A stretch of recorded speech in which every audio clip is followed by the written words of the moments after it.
So we are in an awkward situation with the Jimmy Butler thing I brought up in episode 1, since Jimmy Butler just asked for a trade in real life.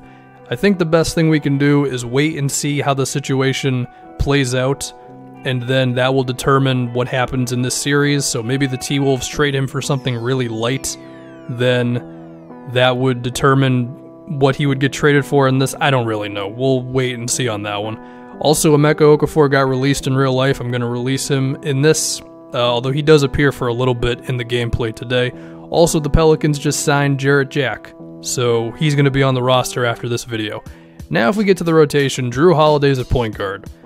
And the reason why I'm not putting him at the 2-guard spot is because I want to have Solomon Hill at small forward, and having Solomon Hill and Elfrid Payton together in the starting 5 would mean we wouldn't score any points. The reason why I want Solomon Hill starting, and I'm willing to, take him out if it doesn't work, is I think he's the closest thing we have to a two-way small forward. Because if we were playing E'Twaun Moore at the small forward spot, we'd be really small. I understand that Solomon's jump shot is inconsistent and it's not the best, and the better offensive option at the 3 is Darius Miller, but I'm willing to roll with Solomon for right now. As for the game plan, give the ball to Anthony Davis. It's a little more creative than that. We're going to just be running a lot of multi-option plays around him where that play there, E'Twaun Moore came across from the baseline. If he would have been open, I would have shot a 3. If not, it's a post-up. There's some cut plays in 2K that are actually not a disaster this year, so AD could get a couple of those.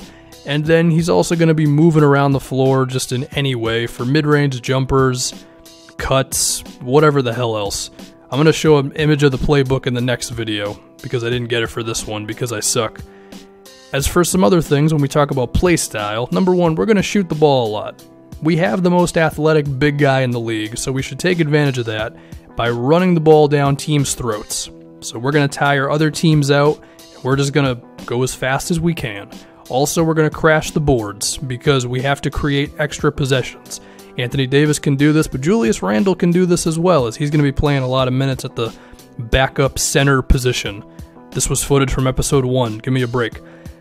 Also, limit perimeter shots and play physical defense. So in other words, Drew, go nuts. I'm going to give you the freedom to pick up a couple fouls and get in the face of opposing point guards because, we have talent. I mean, we have one of the best players in the league, but outside of him, we're like an average team.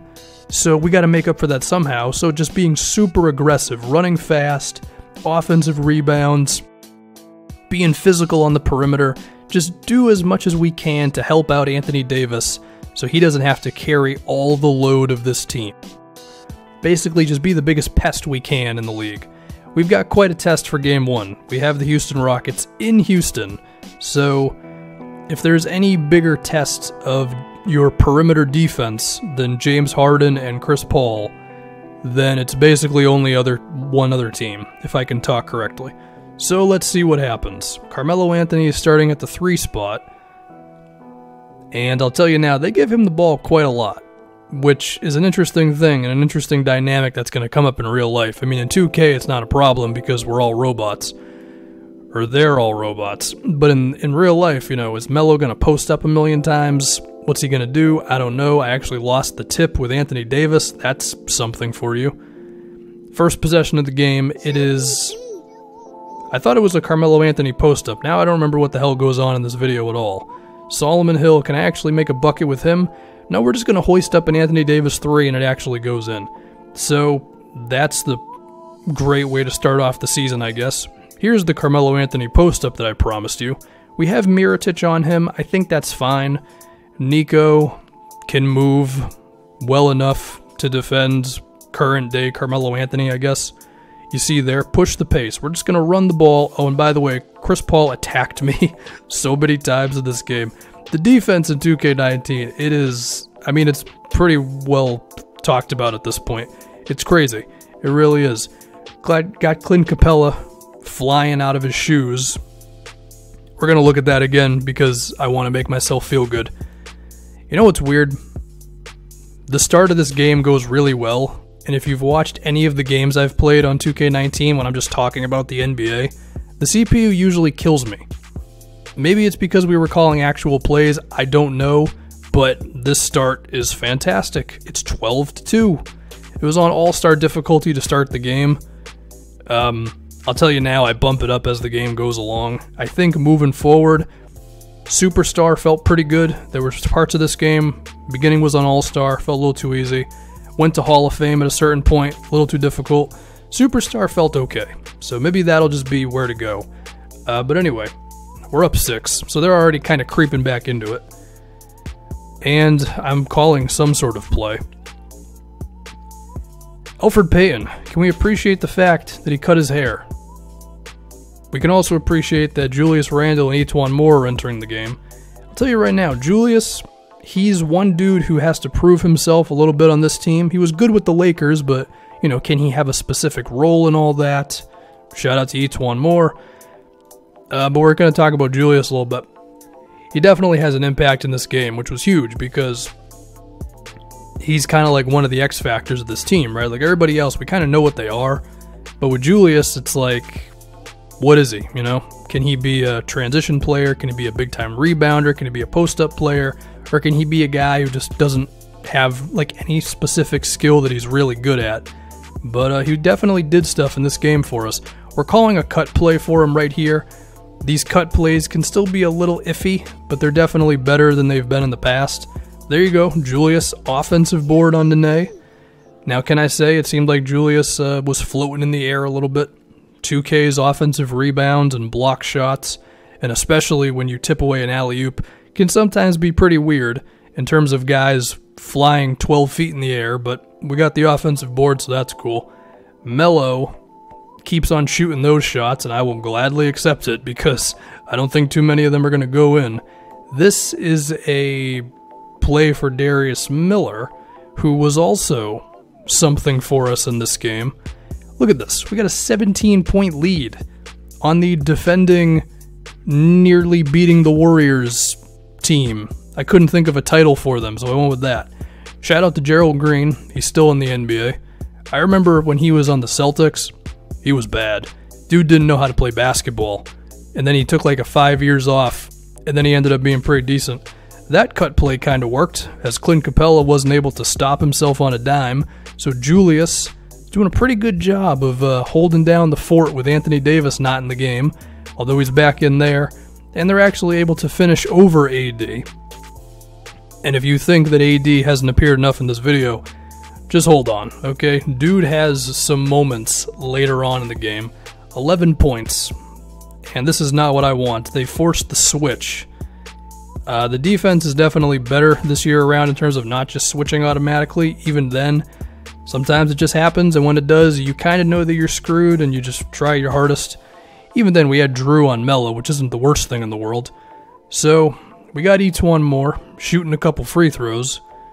And if there was ever a sign of like a bad omen, it's missing 2 free throws with a shooting guard. And that's what I'm thinking, that's not good, but what's especially not good is leaving James Harden wide open in the corner. I had Solomon Hill starting, and I think for the most part Solomon didn't do a horrible job of defending Harden, but that's certainly not going to work. Here's an AD clip for you.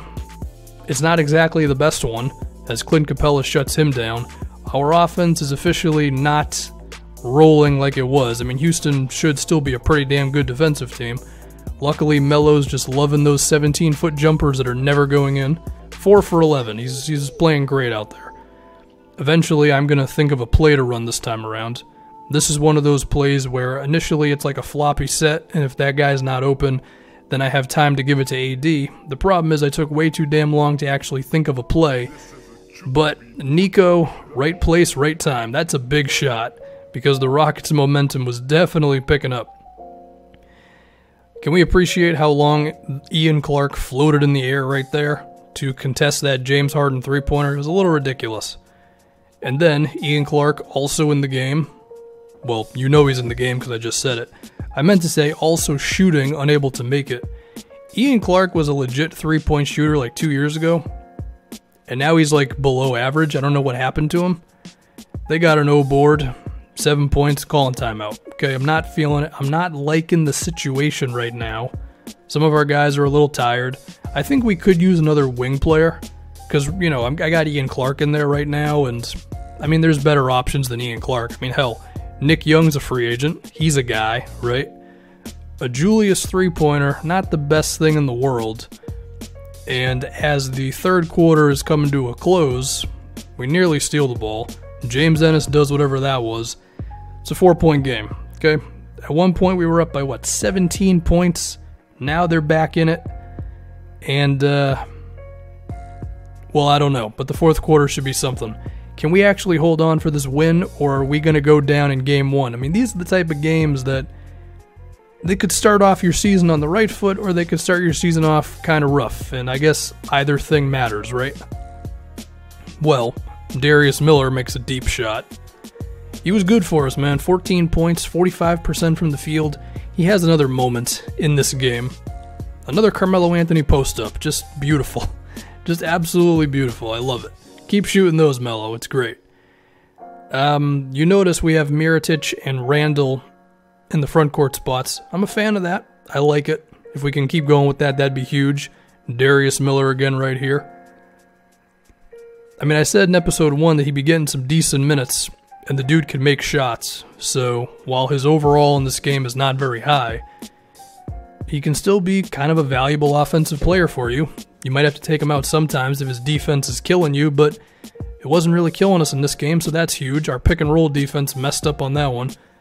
I think I wanted to either switch or something, or I wanted help to come over, and it was just, a whole lot of nothing, really. But if you were waiting for an Anthony Davis clip, here it is. Number 1, blocks Chris Paul's shot. Then he comes down the other way. That's beautiful. I mean, that is Anthony Davis in a nutshell right there. How many big guys can block Chris Paul's mid-range? How many players in general can block Chris Paul's mid-range? Then he outruns pretty much everybody else. Catches the lob. That's Anthony Davis, man. That's why he's one of the best players in the league. But hold on. If you thought he was done, just wait a second. They go for the lob. Usually 2K's deflections of alley-oops make no sense, but Anthony Davis's may actually be legit, and my goodness. This guy's a cheat code. He's a god on defense, he's unstoppable on offense, and just like that, we got a 7-point lead again. So if you were ever freaked out, don't worry, because, well, when you have a 7-footer who can move like a 2-guard, you've always got a pretty good chance to win the game. But of course, they've got James Harden, who is one of the few players in the league you could argue is better than Anthony Davis. So it's only a 5-point game. AD, I need you to bail me out of something. Actually, Houston's defense was really good on this possession. And so now we have to hope and pray that Melo does not do exactly that. Oh boy. It's only 2 points. Drew, I'm going to need you to make ideally both of these, at minimum one of these, because these guys could hit a 3-pointer or a series of 3-pointers at any moment. Oof, that green release was beautiful. I can't tell you how relieved I was to see that one. One more for good measure. Great. Now even so, they have 18 seconds, and if they know what they're doing, they could extend this game out quite a bit. They don't have to shoot a 3-pointer right away. You still have a decent amount of time. And James Harden on the move eventually. But PJ Tucker, the one who ends up shooting the ball, I don't know about that one. I'd rather have a James Harden ISO than a PJ Tucker 3-pointer, even if it was a little open. So there you go. A scary finish. But we go into Houston and we win. That's a good start to this season. Is that a bit of a message to the rest of the league that we've got something this year? Maybe, maybe not. I mean, we could lose the next 5. James Harden's got that Marcus Smart look to him right now, if you remember that game. The game itself felt pretty good. The percentages are pretty okay, besides the field goal percentages being a little high. But, yeah, 2K19 is okay when you're not getting destroyed.